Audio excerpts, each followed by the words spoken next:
Herkese merhabalar, Salih Demir ben. Bugün sizlerle yepyeni tanıtım videolarıma devam ediyorum.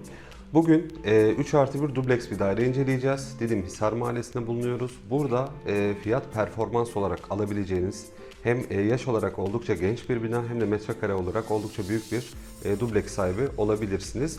Ekim ayı itibariyle satış fiyatı 4.700.000 TL olan dubleksimiz şu an ön taraftaki balkon tarafından itibaren sokağı sizlere göstermeye çalışıyorum. Burada hemen karşımızda bulunan yeşil alan park alanı olarak geçmekte. Sokak aralığımız bu şekilde. Binaların birbirine olan mesafesini böyle daha net anlayabilirsiniz. Şu an zaten bulunduğumuz konum deniz seviyesinden yukarıda bir bölge olmasından dolayı güzel de bir esintiye sahip. Aynı zamanda yeni yapıları sıkça görebileceğimiz bir muhitte yer alıyoruz. Şimdi dilerseniz ilk öncelikle dairemizin girişini sizlere göstereyim. Çünkü kafanızda şekillenmesi açısından daha doğru olacaktır. Öncelikle dubleks dairemizin çelik kapı girişi bu şekilde. Çelik kapıdan girdikten hemen sonra yan tarafta şöyle gördüğünüz gibi büyükçe bir portmanto vestiyer alanı burada yer alıyor. Dairenin içerisine geçiş yaptıktan sonra sol taraftan biraz sonra yatak odalarına ve salon mutfak tarafına doğru çıkış yapacağız. Hemen girişten itibaren karşı tarafta bir banyo alanı burada yer alıyor. Girişten itibaren karşı tarafta bir askılı klozetimiz, hemen yanında bir duşakabin ve sağ tarafında bir lavabo bölümünden oluşan birinci banyomuz bu şekilde. Şimdi devam edelim. Banyonun hemen yan tarafında kalan, burayı tabii genç odası, çocuk odası olarak da kullanabilirsiniz. Burası daha öncesinde sadece giyinme odası olarak düşünülmüş. Ona göre zaten biraz sonra dolabını sizlere göstereceğim.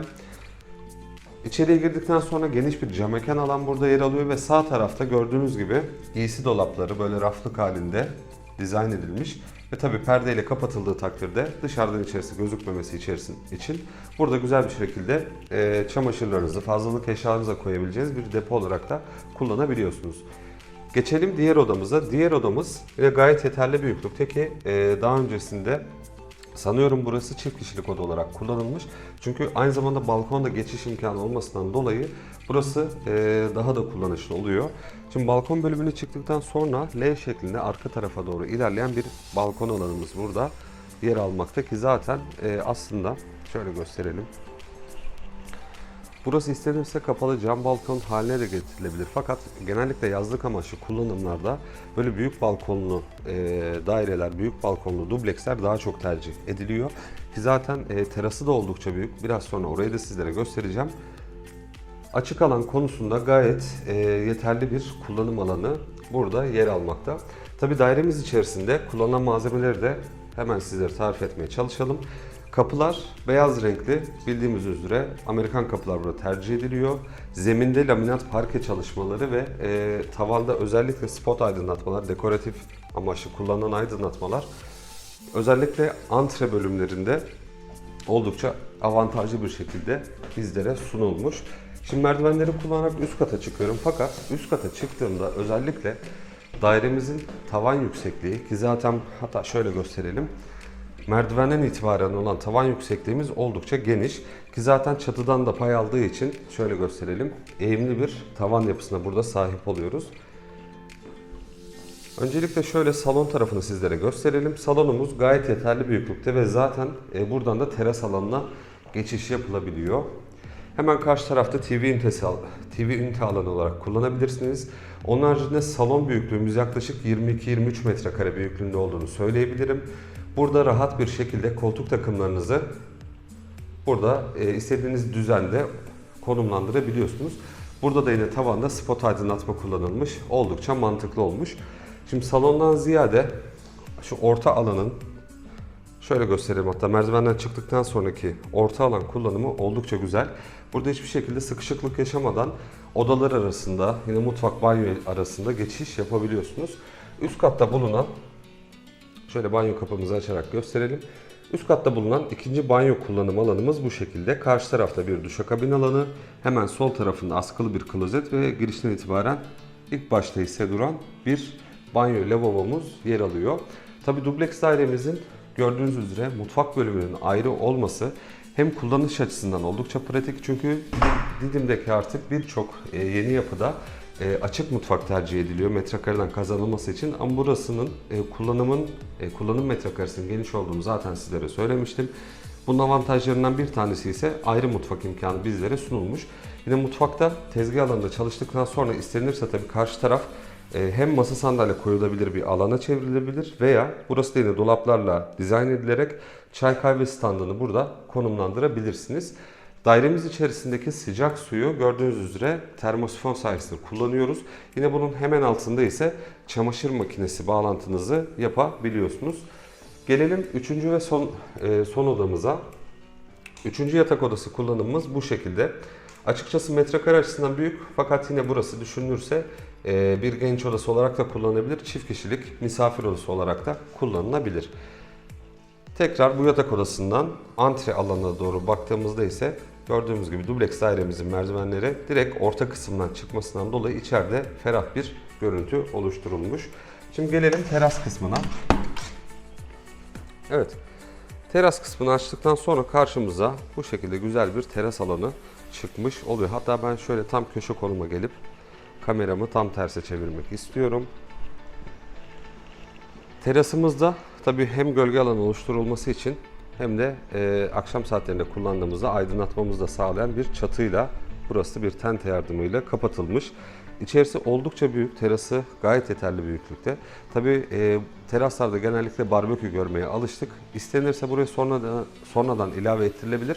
Fakat burası salonun devamı niteliğinde kullanılırsa bence daha kullanışlı olacaktır.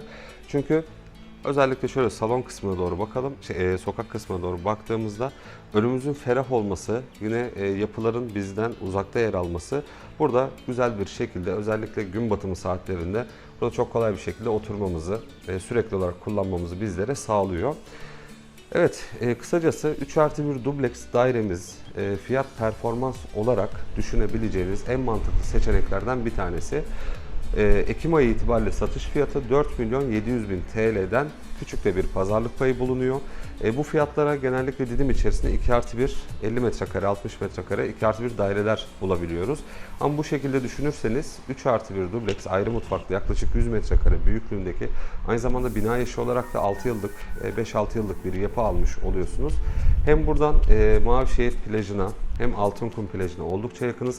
Hatta şöyle sadece uzaklığı anlayabilmeniz için biraz yakınlaştıracağım. Geniş ekranlarda izliyorsanız daha net anlayabilirsiniz. Elektrik direğinin hemen bitiminden itibaren şöyle gördüğümüz bir sahil kısmı, deniz noktası yer alıyor. Bahsettiğimiz gibi sadece olan mesafeyi böyle göz kararı anlayabilmeniz için bunu aktarıyorum. Yaklaşık olarak 3-3,5 kilometre buradan sahile olan mesafemiz yer alıyor. Tabi aracınız varsa bu bahsettiğimiz mesafeler 5-6 dakikaları düşmüş oluyor. Aracınız yoksa yine ana cadde üzerinden çıkarak toplu taşıma minibüslerini kullanabiliyorsunuz. Aslında biraz da Didim'den bahsetmemiz gerekirse Didim bildiğiniz üzere Kuşadası ve Bodrum'un tam orta noktasında yer almakta. Burada özellikle yazın 4 ay 5 ay plaj sezonu açık, denize girebiliyorsunuz. Ve kış aylarında ise sadece bir 30 günlük yaklaşık olarak bir soğuk olarak adlandırdığımız yaklaşık 17-16 derecelere düşen bir soğuk havası oluyor. Aynı zamanda burada plajlarımızın birçoğu mavi bayraklı plajları kullanabiliyorsunuz. Havalimanı hava yolculuğuyla buraya gelmek isterseniz hem Milas'tan hem İzmir'den havalimanlarını tercih edip buralara da otobüslerle ulaşım sağlayabiliyorsunuz. Aslında Didim birçok açıdan oldukça avantajlı. Hem yaz turizmi hem kültür turizmini burada gerçekleştirebiliyorsunuz. Emeklilik için ve aynı zamanda kısa süreli tatilleriniz için oldukça önemli bir tatil beldesi olarak burayı sizlere aktarmaya çalışabilirim. Evet, videomuzla alakalı, bugünkü sizlere tanıtmış olduğum dubleks dairemizle alakalı benim size aktarmak istediğim özellikler bunlardı. Umarım beğenmişsinizdir, umarım hoşunuza gitmiştir. Bu ve buna benzer alternatifleri de görmek isterseniz Salih Demir Emlak olarak YouTube kanalımızdan ve aynı zamanda aynı isim altında Instagram hesabımızdan baktığınızda diğer seçeneklerimizi de incelemenizi öneririm. Sizin de bu şekilde satmak veya kiralamaya vermeyi düşündüğünüz tüm gayrimenkullerinizle alakalı satış sürecini hızlandırmamızı ve bu şekilde tanıtım videolarını hazırlamamızı isterseniz bizlerle iletişime geçebilirsiniz. Beni izlediğiniz için çok teşekkür ediyorum. Bir sonraki tanıtım videomda tekrar buluşmak üzere. Kendinize çok iyi bakın. İyi günler dilerim. Hoşça kalın.